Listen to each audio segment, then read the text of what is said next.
ఆయన సుంకరులతోనూ పాపులతోనూ కలిసి భోజనము చేయుచున్నాడేమని ఆయన శిష్యులు అడగగా, యేసు ఆ మాట విని, రోగులకే గాని ఆరోగ్యం గల వారికి వైద్యుడక్కరలేదు, నేను పాపులనే పిలవవచ్చును గాని నీతిమంతులను పిలవ రాలేదని వారితో చెప్పాను. చాలా జాగ్రత్తగా దేవుని మాటలు వినండి. ప్రతి మాట కూడా చాలా శ్రద్ధగా వినాలి. కూర్చోమ్మా, కూర్చున్నావా? నుంచున్నట్టు కనపడుతున్నావు. యేసుక్రీస్తు ఈ లోకానికి వచ్చే వరకు తారతమ్యాలు, వైషమ్యాలు, ఈర్ష్యలు, ద్వేషాలు. వేల్పూర్లో నాకు ఒక స్నేహితుడు ఉండేవాడు, ఆచారి. వాడు పూజారి. ఆడికి నాకు బాగా స్నేహం. ఒకసారి అని అన్నాడు, మా బావగారి ఇంటికి వెళ్దాం రా అన్నాడు. నేను పోనీలే అని వెళ్ళానాడు కూడా. వాళ్ళ బావ పెద్ద పూజారి. వాళ్ళ ఇంటికి వెళ్ళాక టిఫిన్ పెట్టారు, తిన్నాము. భోజనం పెట్టారు. భోజనం అయిపోయాక ఆ కంచం తీసేసి నా చేతిలో పేడ పెట్టారు. ఏంటన్నా, మీరు భోజనం చేసిన కాడ అలికేయాలన్నారు. ఈడ వంక మీరు చూశాను, ఏంట్రా ఇదని. దండ పెడతాను రా బాబు వాళ్ళు, అంతే. ఇదేం భోజనం, నాకు పేడిచ్చారేంటి అన్నా. ఏదో కథ చేసారా బాబు అన్నాడు. ఆడి గురించి పేడ ఇలాగలాగా అన్నాను. మరి టిఫిన్కి పేడ ఇవ్వలేదేంటో అన్నాను. టిఫిన్కి అంటలేదంట, భోజనానికి అంటుందంట. తర్వాత ఆ చెరువు ఉంది, పెద్ద చెరువు. ఆ చెరువు దగ్గర తీసుకెళ్ళి ఎక్కడేం చేస్తాడు అనుకున్నాను. వాళ్ళిద్దరూ, ఒరే మన ఇద్దరం నామాలు పెట్టుకుందాం అన్నాడు. నేనేం చేయను రా అన్నాను. నువ్వు కూర్చో అన్నాడు. గంట సేపు ఏదో చదివి ఇదంతా పెట్టుకున్నారు. పెట్టుకున్నాక ఆ చెరువు గురించి చెప్పాడు నాకు. ఈ చెరువు అండి మాకు సంబంధించిందే. ఒక 50 సంవత్సరాల కిందట ఈ చెరువులో పశువు దిగిన, మనిషి దిగిన రాళ్లతో కొట్టి చంపేవారండి మా పూర్వీకులు అన్నాడు. వింటున్నారా? రాళ్లతో కొట్టేవారట. నేను చాలా కంగారు పడ్డాను. ఇదేంటంటే అన్నాను. పాత పద్ధతి అండి అది. ఇలాగా వాడితో, ఆచార్యతో కలిసి తిరిగిన చాలా స్థలాల్లో చాలా ఇబ్బంది పడేవాడిని నేను. సరే, ఇది పక్కన పెడితే కులాలు, మతాలు, నిబంధనలు చాలా దారుణంగా ఉండేవి. అలాంటి వాళ్ళల్లో పాత నిబంధన కాలం నుంచి కొత్త నిబంధన వరకు పరిసయ్యులు, శాస్త్రులు వాళ్ళు మేమే పరిశుద్ధులము, మేమే పరిశుద్ధులము, మేమే దేవుడి పిల్లలము.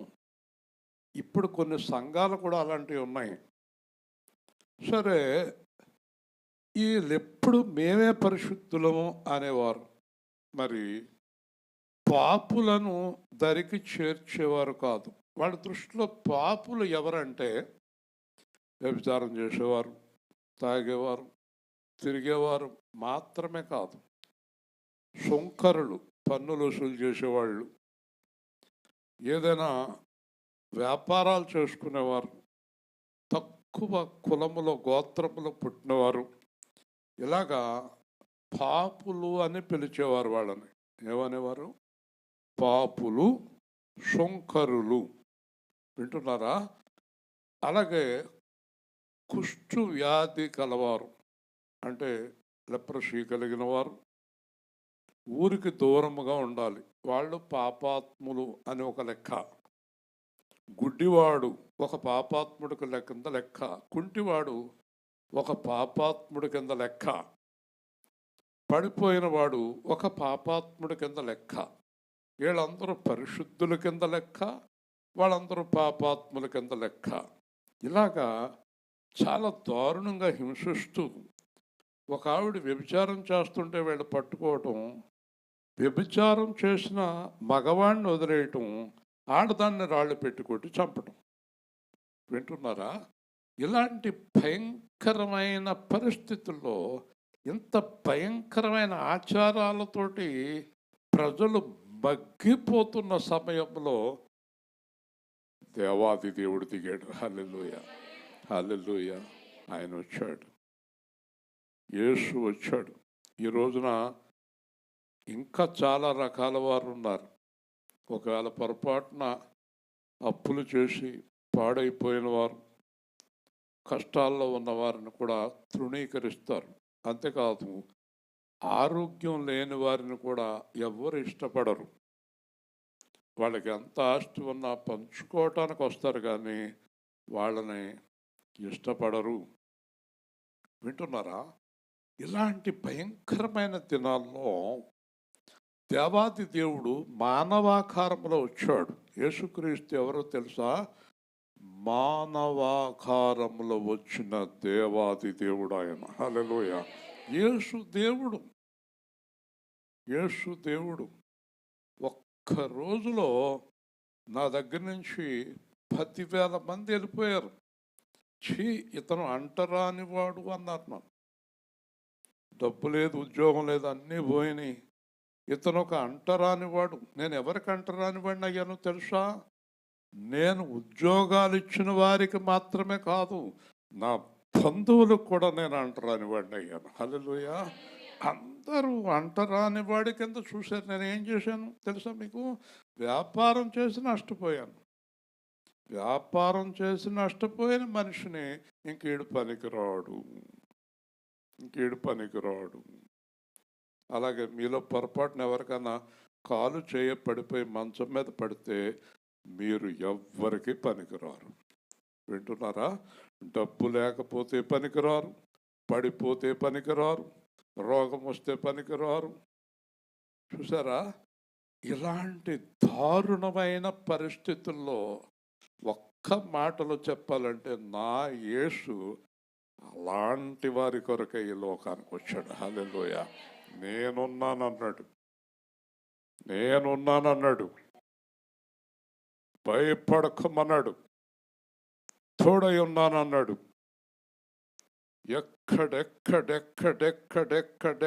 ఎవరు ఎవరు ఎవరు ఎవరు నిన్ను అవమానించి నిన్ను కాదన్నారో అక్కడ నిన్ను నిలబెడతానన్నాడు. హల్లెలూయా.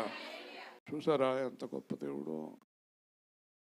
సియోనులోన పునాది రాయి, సియోనులోన పునాది రాయి స్థాపించినాడు యెహోవా దేవుడు, స్థాపించినాడు యెహోవా దేవుడు. విశ్వసించువారు కలవరపడరు, విశ్వసించువారు కలవరపడరు.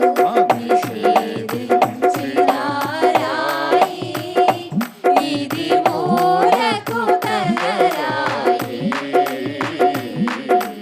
నిషేధించిన రాయి.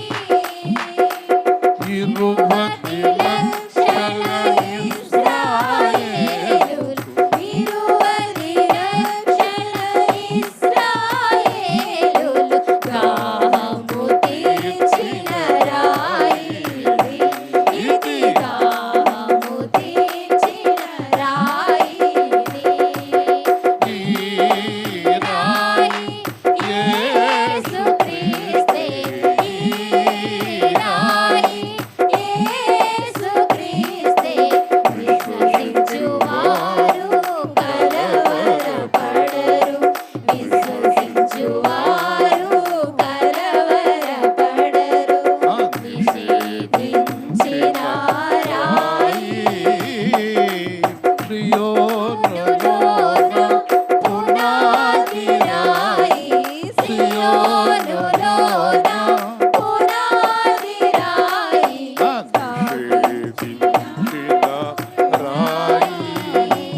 ఇది మూలకు తలరాయి. చేతి సహాయము లేక, చేతి సహాయము లేక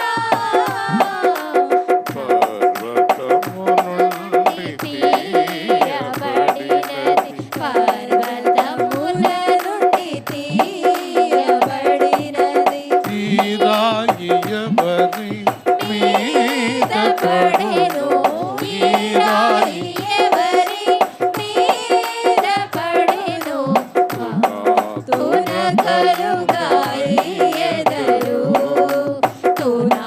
తునకలుగాయి ఎదరు ఈ రాయి మీద ఎవరు పడును ఈ రాయి మీద ఎవరు పడును వారు నలిగా అయ్యెదరు వారు నలిగా అయ్యెదరు దేవుని స్తోత్రం.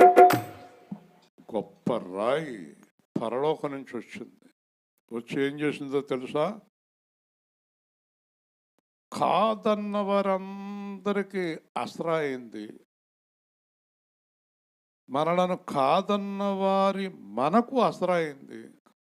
మనల్ని కాదన్న వారిని పత్తలు కొట్టింది. హల్లెలూయా. గొప్ప రాయి, సజీవమైన రాయి, యేసుక్రీస్తు అనే రాయి. కాబట్టి యేసు ఈ లోకానికి వచ్చి ఎవరి వంక చూశాడు అనేది మీకు తెలియజేస్తాను. ఎవరి వంక చూశాడు? యేసు ఈ లోకానికి వచ్చి ఎవరి వంక చూశాడు అంటే మనుష్యులు వెలివేసిన వారి వంక మాత్రమే చూశాడు. హల్లెలూయా. ఎవరైతే ఎవరిని ఓళ్ళల్లో ఎక్కడ ఎలివేశారో, నా దగ్గర నుంచి 10 సంవత్సరాలు నా దగ్గర తిని నన్ను వెలివేస్తే నా దగ్గరికి వచ్చాడు. అలాగే చాలా మందిని అలాంటి వాళ్ళనే ఎన్నుకున్నాడు. బాధలో ఉన్నవారిని, తృణీకరింపబడిన వారిని, దిక్కులేని వారిని, దారి లేని వారిని, రోగగ్రస్తులను, ఎవ్వరూ ఆదరణ లేని వారిని ఎన్నుకున్నాడు. హల్లెలూయా. అందుకే చాలామంది క్రీస్తులో ఉండరు. చూడండి, చాలామంది యేసులో ఉండరు. మనం చెప్తాం, ఏళ్ళొస్తే బాగుండు, ఆళ్ళొస్తే బాగుండు, నీళ్ళొస్తే బాగుండు. ఆయన అనుకోవాలి కదా, ఆయన అనుకోవాలి. హల్లెలూయా. మనం అనుకుంటూ వస్తారా వాళ్ళు దేవుళ్ళలోకి? రారు. ఆయన అనుకోవాలి. పరలోకమందున్న నా తండ్రి ఆకర్షించితేనే కానీ ఎవరు నా దగ్గరికి రారు. ఎంత ధన్యులం మనం! మనల్ని ఎవరు ఆకర్షించారు? దేవాది దేవుడు. ఎందుకు అనుకున్నాడో చూశాడు పైనుంచి.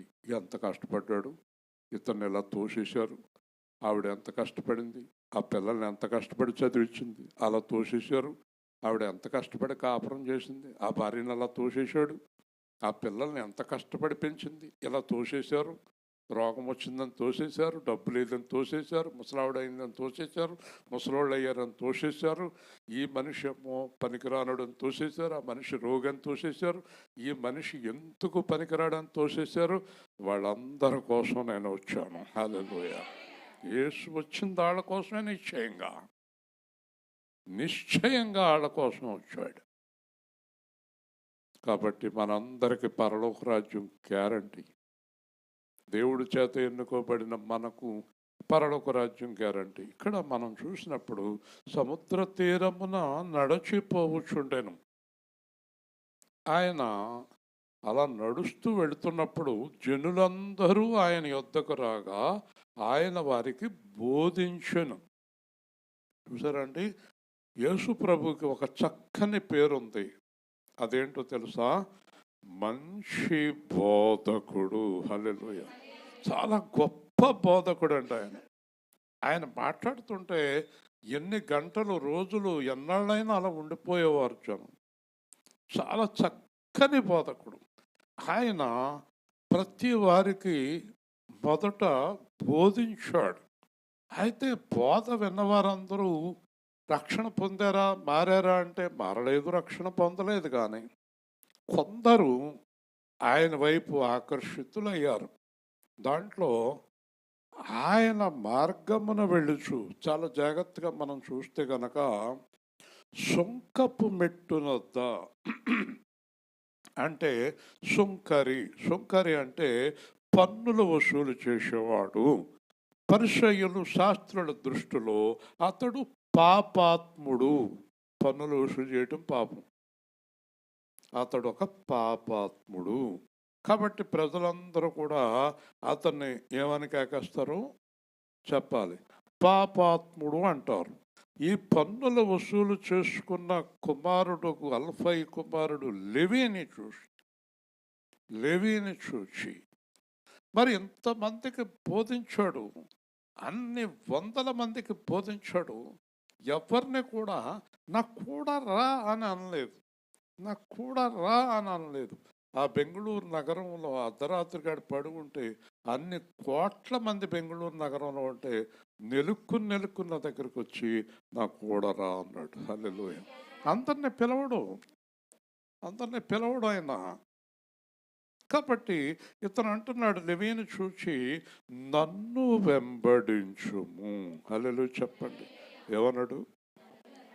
ఆయన పన్నులు వసూలు చేసుకుంటున్నాడు, పెద్ద పనిలో ఉన్నాడు. ఆ పనిలో ఉన్నవాడి దగ్గరికి వెళ్ళి నన్ను వెంబడించుము అన్నాడు. మరి అక్కడ చాలామంది ఉన్నారు, ఎంతోమంది ఉన్నారు. నేను అందుకే మిమ్మల్ని గద్దిస్తాను. మిమ్మల్ని దేవుడు పిలుచుకున్నాడు, ఇళ్ళకాడ పడుకుని ఉండకండి, కూర్చోకండి, దేవుడు పని చేయండి, దేవుడి కొరకు పరుగులెత్తండి. ఏదైనా కార్యక్రమాలు ఉంటే ఎంత దూరం అన్నా వెళ్ళిపోతారు, ఎంత వర్షం అన్నా వెళ్ళిపోతారు. దేవుడి పనికి ఎందుకు రారు? దేవుడు నిన్ను ఎంత భయంకరమైన జీవితం నుంచి విడిపించాడు. నువ్వు దేవుడి కొరకు జీవించొద్దా? ఆశ కలిగి ఉండొద్దా? చూడండి, వర్షాకాలం రాత్రి ఈరోజు కూడా దేవుడు మనకు సువార్తను ఏర్పాటు చేశాడు. మరి ఈరోజు ఉపవాస ప్రార్థన ఎంత జనం వచ్చారో చూడండి.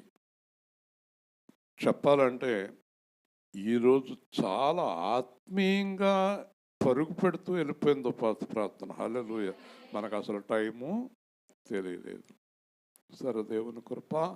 కాబట్టి నన్ను వెంబడించుము అన్న మాట అందరూ ఒకసారి చెప్పండి. ఎంత ధన్యత అండి యేసు పిలవటం, ఎంత ధన్యత. నన్ను వెంబడించుమని పిలిచిన వాడు ఎవరో తెలుసా విజయ్ గారు? ఎవరు? సృష్టికర్త. హల్లెలూయా. అదేంటి, ఈ లేవీ కనపడ్డాడు అతనికి? అలాగే కనపడతారు. ఆయన అంతరంగం చూస్తాడు, లోపలికి చూస్తాడు. నన్ను వెంబడించు అనగా అతడు లేచి ఆయనను వెంబడించను. హల్లెలూయా. నేను రాను, సాయంత్రం వరకు పన్నులు వసూలు చేసుకోవాలి, సాయంత్రం వస్తాను అనలేదు. అలాగే ఈ సంచులో ఉన్న డబ్బులు లెక్క పెట్టుకుని వస్తాను అనలేదు. ఆ కొండ అక్కడే వదిలింది, ఈయన సంచి ఇక్కడే వదిలి అసలు పిలవటమే ఆలస్యం అన్నట్టుగా దిక్కున లేచి ఆయన కూడా బయలుదేరాడు. హల్లెలూయా. అది పిలుపు, దేవుని పిలుపు. గౌరవించాడు, దేవుణ్ణి ఘనపరిచాడు. ఎక్కడికి రమ్మంటున్నావు? ఏంటి నా పన్నులు గొడవ ఏంటి, నా కుటుంబం గొడవ ఏంటి, అసలు నేను ఏం చేయాలని అడగకుండా దేవుణ్ణి వెంబడించాడు. అలాంటి వారే దేవుడికి కావాలి. హల్లెలూయా. ఎలాంటి వారు కావాలి? ఉండండి, మా అప్పతో మాట్లాడొస్తాను, మా బాయితో మాట్లాడొస్తాను, మా పెద్దమ్మతో మాట్లాడొస్తాను, లెక్కలు చూసుకుని వస్తాను, అన్నీ చూసుకుని వస్తాను అనేవాళ్ళు ఆయనకు అవసరం లేదు. లేగు, నా కూడా రా. లేచాడు, వచ్చేసాడు. హల్లెలూయా. ఎవరు కూడా? దేవుడు కూడా. దేవుడు కూడా. ఎవరు కూడా? దేవుడు కూడా. ఎక్కడి దాకా తీసుకెళ్తాడు దేవుడు అతన్ని? ఎక్కడి దాకా? ఆయన ఉండే సింహాసనం దాకా. హల్లెలూయా చెప్పండి గట్టిగా. చూసారా? అందుకే మనందరం ఎవరిని వెంబడించాలి? యేసయ్యను వెంబడించాలి. యేసయ్య కూడా వెళ్ళిపోవాలి. భయం లేదు మనకి, భయం లేదు మనకి. కష్టాల కొలిమి కాల్చివేసిన శోకాల గుండెను చీల్చివేసిన కష్టాల కొలిమి కాల్చివేసిన శోకాల గుండెను చీల్చివేసిన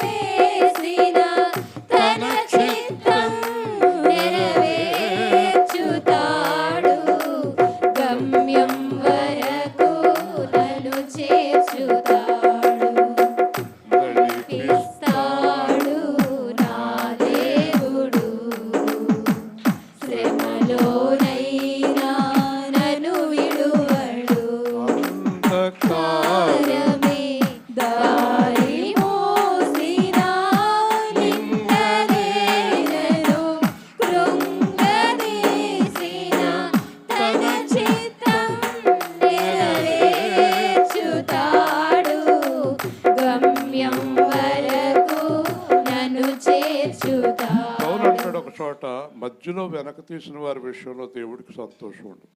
చాలామంది మధ్యలో జారిపోతారు, చివరి దాకా ఆయనతో నడవరు. చాలా మందిని చూశాను నేను, జారిపోతారు. ఎవరో తెలుసు, జారిపోయే వాళ్ళు లోకాన్ని ప్రేమించేవారు, డబ్బును ప్రేమించేవారు, శరీరాలను ప్రేమించేవారు, జారిపోతారు. ఆయన కూడా నడవరు, మధ్యలో దారి తప్పిపోతారు. కానీ ఈరోజు నేను చెప్పే వాక్యం ఏంటో తెలుసా? మీ జీవితంలో ఎప్పుడూ యేసుని వెంబడించడం మానవద్దు. ఈ మధ్యన 10-15 రోజుల నుంచి రోజు పొద్దున్న నాకు ఇదే వాక్యం, follow me, follow me, follow me. నన్ను వెంబడించు ఇశ్రాయేలు, నన్ను వెంబడించు ఇశ్రాయేలు అని స్పష్టంగా దేవుడు నాతో మాట్లాడుతున్నాడు. కాబట్టి మనం ఎవరిని వెంబడించాలి? పాస్టర్ గారిని కాదు, అమ్మగారు అయ్యగారిని కాదు కదా, సంఘాలను కాదు, మనుష్యులని కాదు. మా పిన్ని చాలా కష్టపడి డబ్బు సంపాదించింది కనుక, మా పిన్ని పెద్ద డాబా కట్టుకుంది కనుక నేను మా పిన్నిని వెంబడితే నేను మా ఆయన డాబా కట్టుకుంటాం. మీ పిన్నిని వెంబడితే డాబా కట్టుకుంటావా? కొంతమంది అంటారు, ఓ రోజు నాకు అతను అంటున్నాడు, మా మాయ అండి చాలా పెద్ద మేడ కట్టాడండి, నేను మా మాయని వెంపడతాను. నాకు ఏదో ఇంకో రకంగా కనపడుతుందయ్యా అన్నాను. ఏంటన్నాడు, మాయ. మీ మావయ్య మాయేమో కదా, అలా చూస్తామేంటమ్మా, మీ మావయ్య మాయేమో. కొన్నాళ్ళకి అన్నాడు, మీరు ఏం చెప్పారు కానీ నిజమేనండి, మా మావయ్య మాయే అన్నాడు. హల్లెలూయా చెప్పండి. మావయ్య, అత్తయ్య, బావగారు, అక్కగారు, ఏదండి ఎక్కడికి వెళ్ళింది? బావగారి ఇంటికి వెళ్ళింది, అక్కగారి ఇంటికి వెళ్ళింది, తప్పు లేదు. ఎప్పుడైనా వెళ్ళొచ్చు, అనారోగ్యంగా ఉంటే వెళ్ళి సేవ చేయొచ్చు. నేను దాని గురించి చెప్పటం లేదు. దేవుణ్ణి విడిచి వాళ్ళని వెంబడించొద్దు. హల్లెలూయా. ఎంత ఇష్టమో కొంతమందికి దేవుణ్ణి విడిచిపెట్టి వెళ్ళడానికి కదండి. నేను మొన్న తిట్టాను ఎస్తేర్ రాణి వాళ్ళ అమ్మని, ఎస్తేర్ రాణిని. శనివారం వెళ్తారా, ఆదివారం వస్తారా? అసలు జ్ఞానం ఉందా మీకు? వింటూ ఉంటారు ఇప్పుడు రైల్లో నా మాటలు. శనివారం వెళ్ళటం ఏంటి, ఆదివారం రావటం ఏంటి? ఆదివారం రాత్రికి వెళ్ళాలి, శనివారం రాత్రి బయలుదేరాలి. మాకు తెల్లలేదండి, వాళ్ళు ఎవరో టికెట్లు తీసేసారండి. చూసారా, ప్లానింగ్ లేదు. దేవుడు అంటే ఇష్టం లేదు. దేవుడికి అంటే చుట్టాలు ఎక్కువైపోయారు. అదేంటోనండి, ఆదివారమే ఫంక్షన్ పెట్టుకున్నారండి, మరి తప్పదండి. చూసారా, చాలామంది డబ్బుని, మనుషుల్ని, బంధువుల్ని, లోకాన్ని, పాస్టర్ని. మేము ఒకసారి నల్లదర్ర వెళ్తే ఒక పాస్టర్ గారు ఆదివారం నాడు పెద్ద మనిషి కార్యక్రమం పెట్టుకున్నారట. పెట్టుకుంటే పాస్టర్ గారు ఏమనాలి, అదేంటమ్మా ఆరాధన రోజున పెట్టుకున్నారు, ఈరోజు కార్యక్రమానికి మేము రామనాలి కదా. కానీ వాళ్ళు అన్నారంట, అయ్యగారు అమ్మాయి పేరు చాలా డబ్బు ఉంది, పాస్టర్ గారికి కూడా పెద్ద కానుక ఇస్తారు అన్నారంట. అప్పు అలాగా. అయితే సంఘంతో అన్నాడంట, ఈ ఆరాధన అక్కడే చేసుకుందా రీ రా అంటాం కూడా రాదాడికి. ఏళ్ళ బయలుదేరారు కొంతమంది సంఘస్తులు. సరిగ్గా 15 మంది ఆటో ఎక్కారు పాస్టర్ గారితో సహా. వెంకటరామన్ గుడి దగ్గర ఆటో తిరగబడిపోయింది. వింటున్నారా? ఆటో తిరగబడిపోయి అందరికీ దెబ్బలు తగిలినాయి. కానీ పాస్టర్ గారికి ఎంత దెబ్బ కూడా తగలలేదు అనుకుంటుంది ఆవిడ. పాస్టర్ గారు చచ్చిపోయాడు. ఎందుకంటే ఆయన దొల్లుకుంటా వెళ్ళి ఒక చెక్క మీద ఉన్న మేకుకి కణత దిగిపోయింది. పాస్టర్ గారు స్పాట్లో చచ్చిపోయాడు. మిగతా సంఘం అంతా బ్రతికారు. అర్థమైంది మీకు? అక్కడే ఆరాధన చేసుకుందారియా, అక్కడ ఆరాధన చేస్తావు, ఆ పెద్ద మనిషి ఫంక్షన్లో ఆరాధన చేస్తావు నువ్వు కదా. చూసారా, దేవుణ్ణి వెంబడించండి. హల్లెలూయా. మీకు చాలా గొడవలు ఉంటాయి. ఎన్ని గొడవలు ఉంటాయో ఆవిడ చూడండి పాపం, కీళ్ళ నొప్పులు, కాళ్ళు నొప్పులు, అయినా వచ్చేసింది వాక్యం మీద ఇష్టంతో కదా. దేవుణ్ణి వెంబడించాలి. దేవుణ్ణి వెంబడించాలి. అందరూ ఒక్కసారి ఏకధాటిగా చెప్పండి, నేను యేసుని వెంబడిస్తాను. మళ్ళీ చెప్పండి.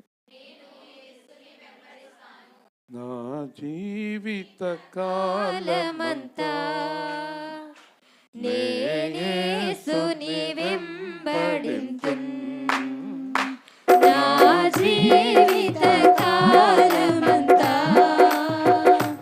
నేనేసుని వెంబడింతున్. వెంబడింతున్. యేసునే వెంబడింతున్. యేసునే వెంబడింతున్. నా జీవిత కాలమంతా యేసునే వెంబడింతున్. సువార్తను ప్రకటింతును. వాక్యమునే బోధింతును. సువార్తను ప్రకటింతును. వాక్యమునే బోధింతును. సమయమైన సమయమైన సమయమైన అసమయమైన నా జీవిత కాలమంతా యేసుని వెంబడింతున్. ఐశ్వర్యమైన పేదరికమైన ఐశ్వర్యమైన పేదరికమైన మరణమైన జీవమైన మరణమైన జీవమైన నా జీవిత కాలమంతా యేసుని వెంబడింతున్. ఒక నిర్ణయానికి రండి. ఒక నిర్ణయానికి రండి. మీరందరూ ఒక నిర్ణయానికి రండి. అదేంటంటే, నాకు కూడా వచ్చేవాళ్ళు రండి, ఆగిపోయేవాళ్ళు ఆగిపోండి, నేను మాత్రం యేసు కూడా వెళ్తున్నాను. హల్లెలూయా. నిర్ణయానికి రండి. నిర్ణయానికి రండి. నేను ఆ నిర్ణయానికి వచ్చాను. వచ్చేవాళ్ళు వస్తారండి, ఆగిపోయేవాళ్ళు ఆగిపోండి. యేసు కూడా వెళ్ళిపోతున్నాను. ఏంటి యేసు కూడా వెళ్తున్నానంటే అర్థం ఏంటంటే, యేసు ఎలా నడుచుకున్నాడో అలా నడుస్తానని అర్థం. హల్లెలూయా. అర్థమైందా? యేసు ఎలా నడుచుకున్నాడో అదే యేసుని వెంబడించడం అంటే అర్థం. మన ఇష్టం వచ్చినట్టు నడవడం కాదు.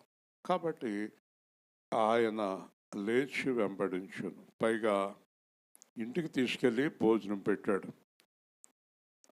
ఆ లేవి అన్నాడు, అయ్యగారు మా ఇంటికి వచ్చి భోజనం చేయండి అన్నాడు. వస్తాను. దేవుడు వాళ్ళ ఇంట్లో భోజనం చేస్తున్నాడు. హల్లెలూయా. ఎంత అదృష్టం. భోజనం చేస్తున్నాడు. సుంకరులు, పాపులు, ఇంకేముంది? వింటున్నారా? ఇంకేముంది? అందరూ మొత్తం వచ్చేసారు. ఎవరు? ఆ బ్యాచ్. ఏ బ్యాచ్? తృణీకరింపబడిన వారు అందరూ. హల్లెలూయా.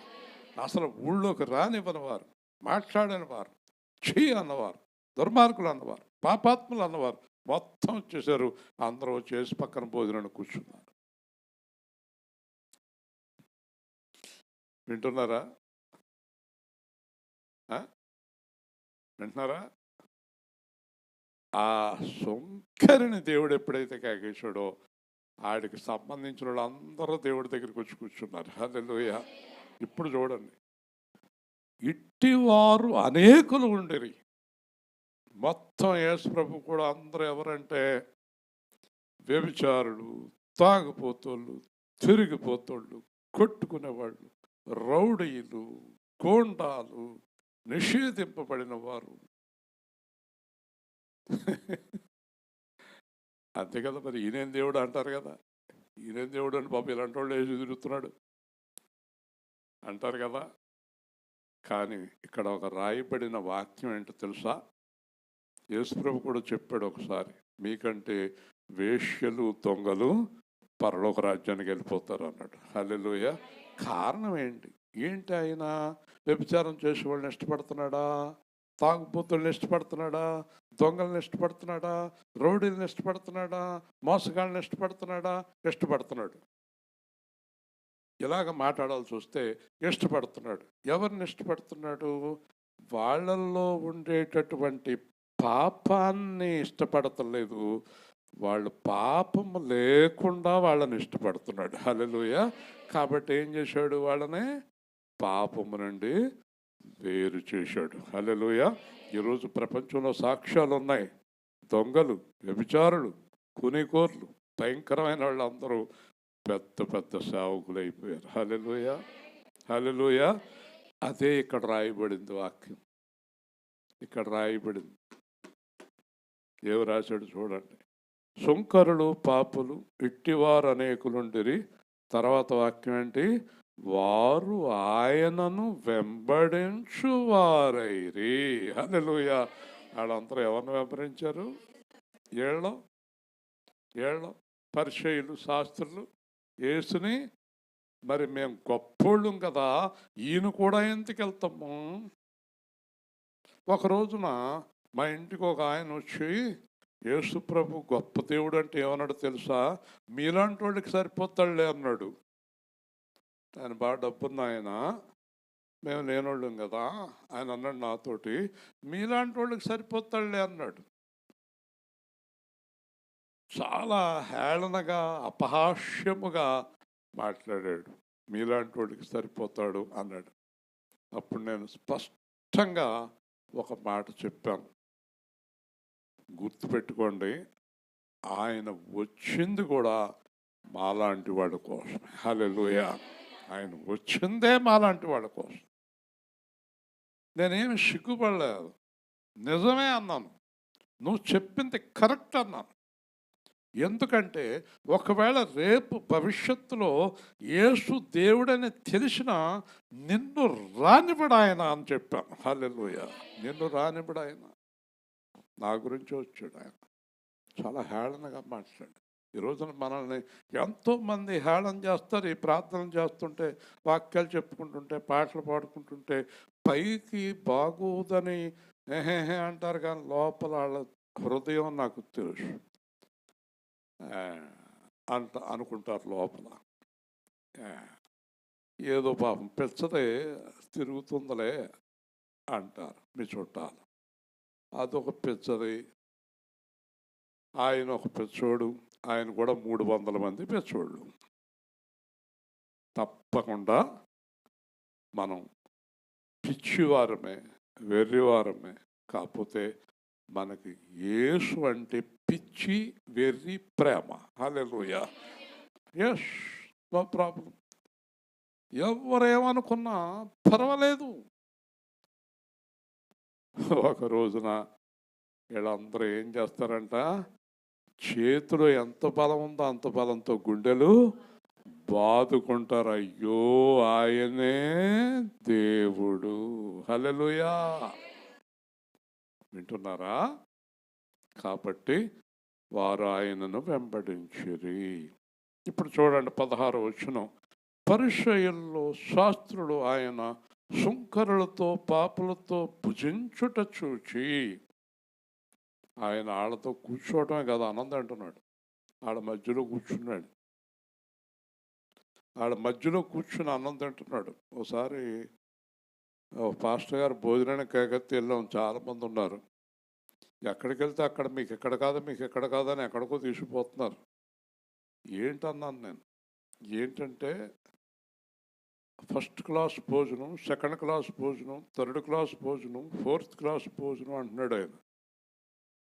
మరి నేనే క్లాస్ అంటున్నాను? సెకండ్ క్లాస్ మీరు. ఓహో, సెకండ్ క్లాస్ అంటే ఏంటి? థర్డ్ క్లాస్ అంటే ఏంటి? ఫోర్త్ క్లాస్ అంటే ఏంటి? ఫస్ట్ క్లాస్ అంటే ఏంటి?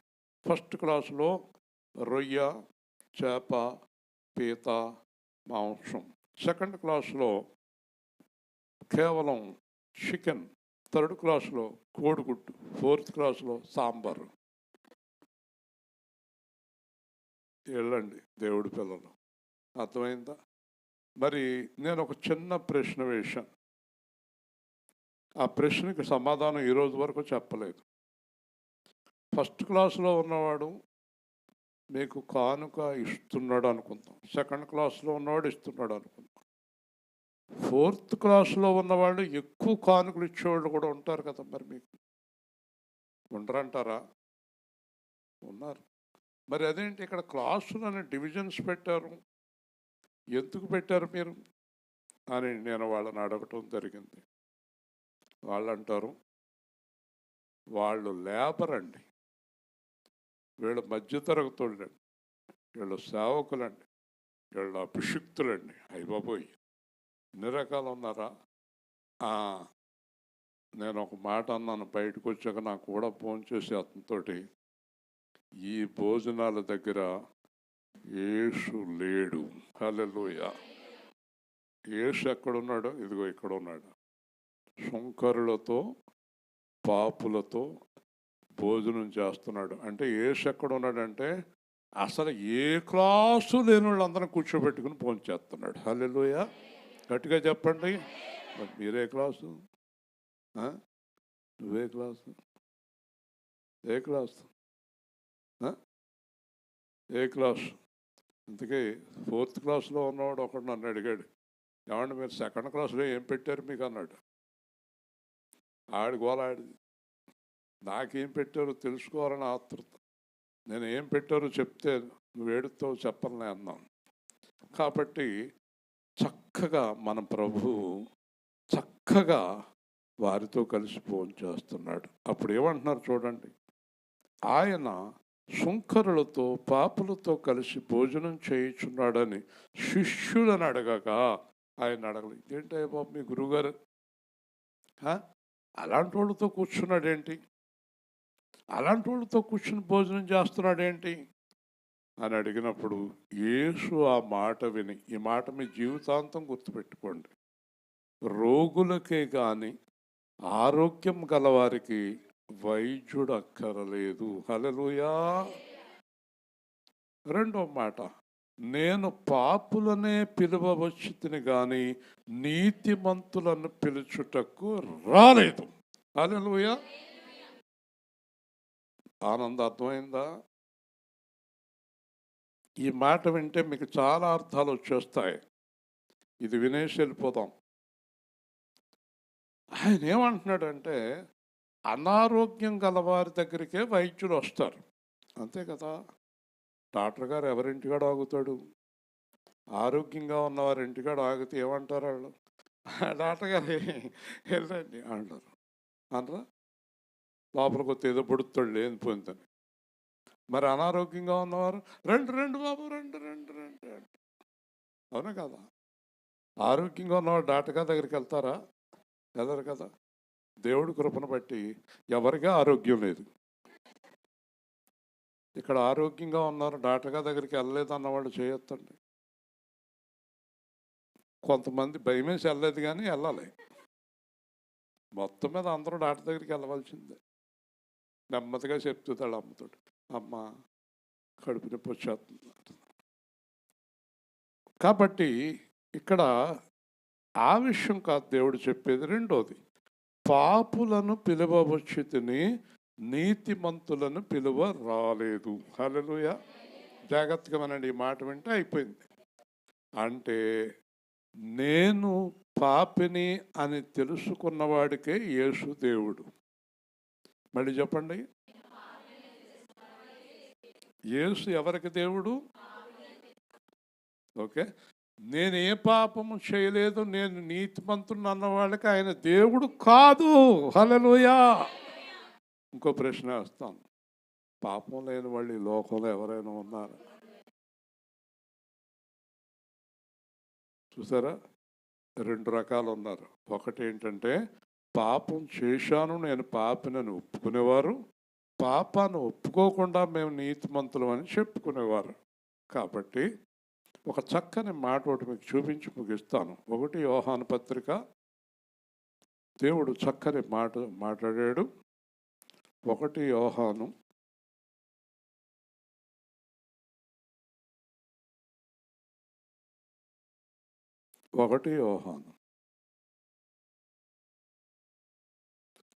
1వ అధ్యాయం 8వ వచనం.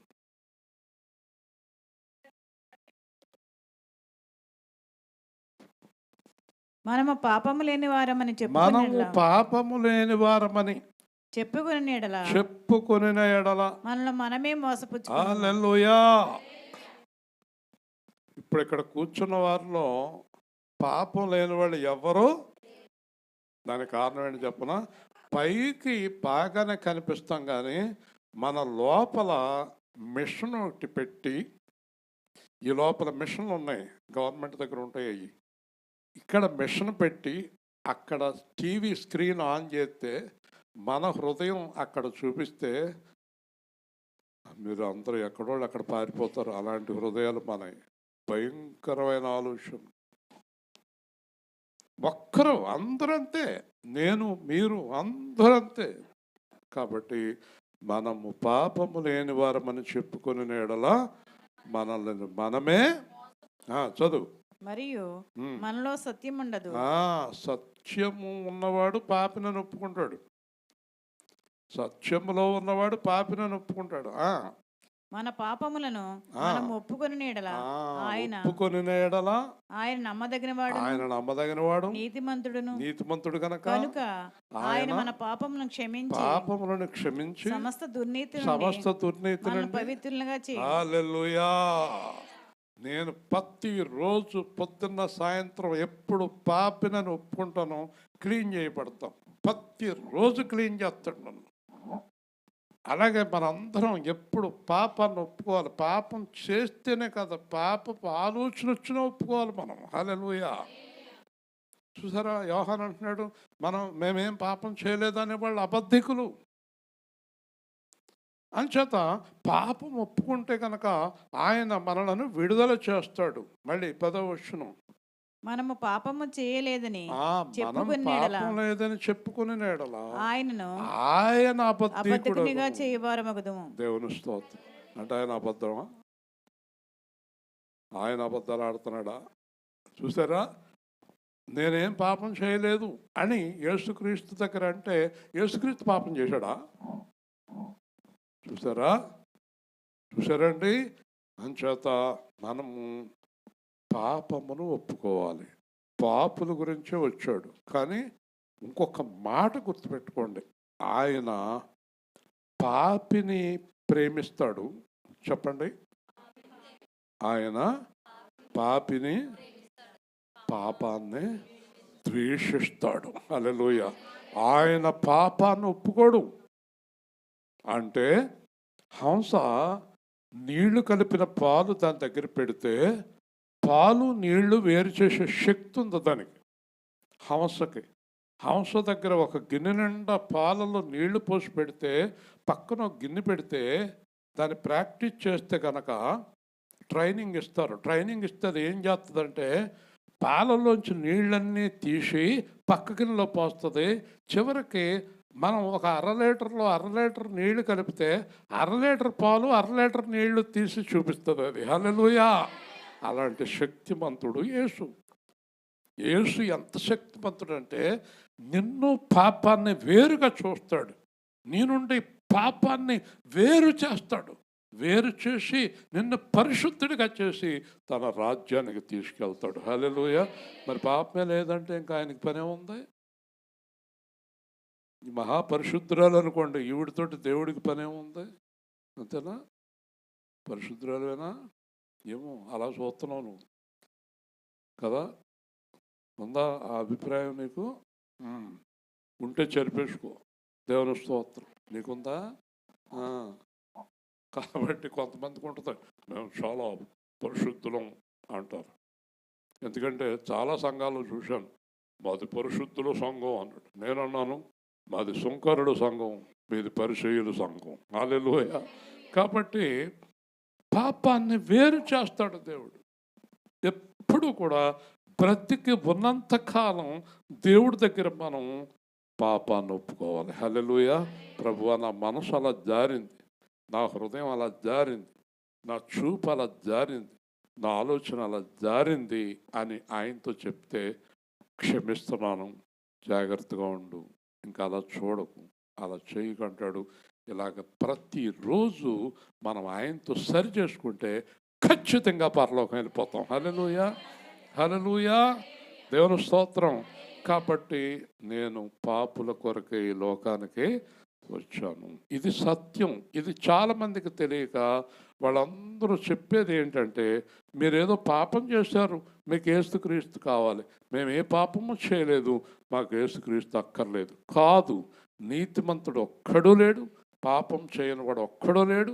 కాబట్టి ప్రపంచంలో మానవ జన్మ ఎత్తిన వారు అందరికీ యేసు కావాలి. హల్లెలూయా, అందరూ యేసు దగ్గరికి రావాలి, పాపము నుండి విడుదల పొందాలి. పౌలుతో అంటాడు, అననీయ తొందరగా వెళ్ళి రక్షణ పొంది నీ పాపాలను కడిగి వేసుకో.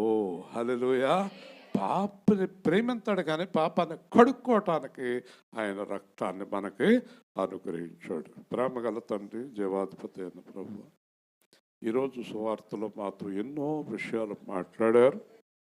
మరి మేమందరం సత్యాన్ని తెలుసుకుని మిమ్మల్ని వెంబడిస్తూ పాపము నుండి విడుదల పొందుతూ యథార్థముగా నిన్ను అనుసరిస్తూ పరలోకం చేరే కృప అనుగ్రహించమని ఈ కార్యక్రమంలో పాల్గొన్న వారందరినీ దీవించి, మరి ఆనంద వారిని దీవించి ఆవిడకు ఆ చెప్పు నుంచి విడుదల దయచేయమని, సువార్త ఏర్పాటు చేసిన వారిని, పాల్గొన్న వారిని, వాయిద్యాలు వాయిస్తున్న వారిని, మరి ఎంతో శ్రమపడి ఆయన మరి ఆనందం అలాంటి వాళ్ళు వస్తున్నారు.